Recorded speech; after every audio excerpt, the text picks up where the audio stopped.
गरीब की जिंदगी ज्यादा अनमोल है इस दुनिया के निर्माण के लिए। हमारी जिंदगी अनमोल नहीं है। हर गांव में एक रात बिताएंगे पप्पू यादव। सर रात भर यदि 9 पर जिंदगी बिताना पड़ेगा ना तो अपनी जिंदगी 9 पर बिता देंगे। नमस्कार, मेरा नाम आलोक है। आप लाइव सिटीज़ देख रहे हैं। बिहार में बाढ़ से लगातार लोगों का जो जीवन है वह बिगड़ रहा है, त्राहिमाम की स्थिति है। इस वक्त जन अधिकार पार्टी के सुप्रीमो पप्पू यादव हैं।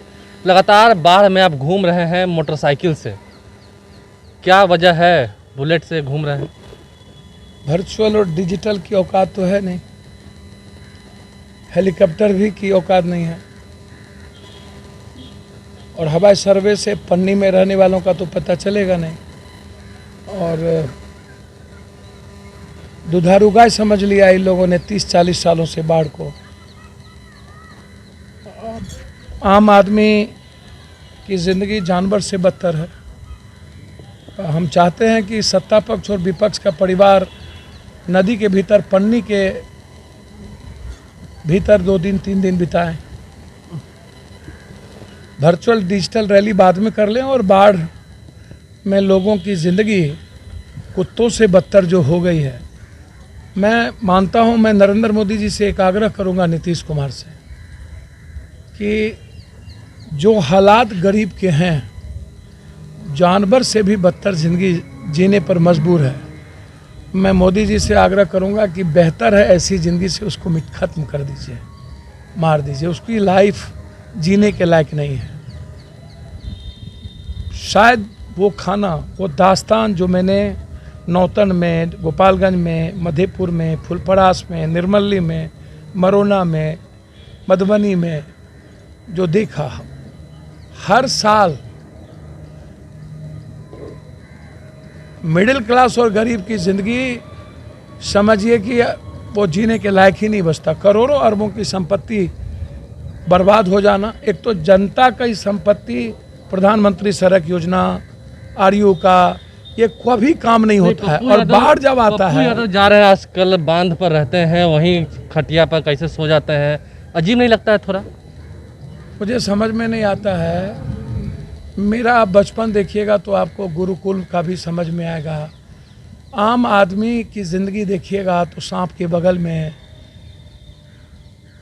मतलब नियति मान लिया आम आदमी कि मेरी ये नियति है, भगवान ने हमें दे दिया। 4 से 5 महीना हम नर्क, हमारी लाइफ है। अब 5 महीने के बाद फिर हमें कीड़े मकोड़े की तरह रेंगना है। और फिर नेताओं के द्वारा नियति समझ में आ जाएगी। नेता कहते हैं हम तुमको 1 क्विंटल चावल दिए थे, बाढ़ हमारे कारण नहीं आए। अब नेताओं को, नेपाल कोई देश, हमारा देश हम पर आत्मनिर्भर होगा। नेपाल मरता क्या नहीं करता, अपना पानी छोड़ेगा। हमेशा हम नेपाल पर आश्रित हो जाते हैं और नेपाल को हम दे देते हैं, जबकि ये पॉलिटिकल डिजास्टर है, मानवीय आपदा है। 3 साल के अंदर बाढ़ यदि ख़त्म नहीं हुए ना तो हम दोबारा, आप एफिडेविट हाई कोर्ट और सुप्रीम कोर्ट में देंगे, दोबारा हम राजनीति नहीं करेंगे। लेकिन जो परिस्थितियां हैं आज, आप गांव का गांव, शहर का शहर जाइए, राशन नहीं है, किसी के पास मांस नहीं है, किसी के पास दुकान नहीं है, तो वहाँ की ज़िंदगी कितनी नर्क है, खाने की स्थिति क्या है। तो पप्पू यादव की ज़िंदगी उससे अनमोल नहीं है ना। हमारी लाइफ तो उससे बहुत कम है। पप्पू यादव की जीवन अनमोल नहीं है, सवाल ही नहीं। गरीबों से ज़्यादा अनमोल नहीं है। गरीब की जिंदगी ज्यादा अनमोल है इस दुनिया के निर्माण के लिए। हमारी जिंदगी अनमोल नहीं है सर। हमारी जिंदगी का मतलब है कंप्लीट रूप से उन लोगों के लिए जिन लोगों के कारण समाज का निर्माण होता है, राष्ट्र का निर्माण होता है, मानव का निर्माण होता है। और उन्हीं लोगों को मारने की तैयारी इन नेताओं की रहती है 24 घंटा। नहीं तो जिस तरीके से देखिए, आप कह रहे हैं पॉलिटिकल डिजास्टर है, आप ही सब कुछ बता रहे हैं, लोगों के बीच में जा रहे हैं, तो क्या लोग अब समझने लगे हैं? क्योंकि बीच में चुनाव भी होना है, तैयारियां चल रही हैं। सर चुनाव ने, हर साल बाढ़ है, हर साल पप्पू है, हर साल बाढ़ है, हर साल सेवक है। लोगों ने मान लिया है कि हर साल पप्पू है। भैया ये तो आप दुनिया से पूछिए ना। आपका सेवक आपके गांव, आपका सेवक आपके गांव, 30 साल तुम्हारा और 3 साल हमारा।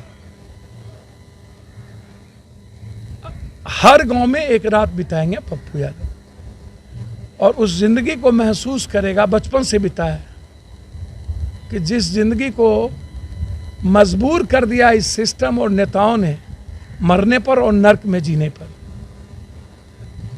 Sir, no circuit house, no घर, हम जहाँ जाते हैं पंखा नहीं होती है, बगैर पंखा के सोना पड़ता है। बच गए उस दिन पुल में टकराते टकराते मधेपुर में। मतलब बुलेट से जाते रहेंगे सीधा क्लियर कर? बुलेट से, मोटरसाइकिल बुलेट से? तो मिल भी जाता है, मोटरसाइकिल तो मिल भी जाता है। सर, रात रात भर यदि नाव पर जिंदगी बिताना पड़ेगा ना, जो किस्मत है हमारी गरीब, तो अपनी ज़िंदगी नाव पर बिता देंगे, लेकिन उसकी ज़िंदगी को तबाह करने वालों के खिलाफ एक बड़ी क्रांति करेंगे। देखिए, पुराने ज़माने में जब राजा महाराजाओं को साम्राज्य मिलने वाला होता था, उससे पहले वो क्षेत्र में जाते थे, जनता के सुख दुख के बारे में जानते थे। पप्पू यादव भी क्षेत्र में जा रहे हैं, लोगों के बीच में जा रहे हैं, सुख दुख को जान रहे हैं कि आने वाला समय बिहार का इनका है, साम्राज्य क्या जनता इन्हें देने वाली है, वक्त बतलाएगा, जनता देखेगी। हमारे चैनल को सब्सक्राइब कर लें, साथ साथ फेसबुक पेज भी लाइक करें, इसके अलावा ट्विटर हैंडल पर लाइव स्ट्रीम्स को फॉलो करें। धन्यवाद। गरीब की जिंदगी ज़्यादा अनमोल है इस दुनिया के निर्माण के लिए, हमारी जिंदगी अनमोल नहीं है। हर गांव में एक रात बिताएंगे पप्पू यादव। सर, रात रात भर यदि नाव पर जिंदगी बिताना पड़ेगा ना, तो अपनी जिंदगी नाव पर बिता देंगे,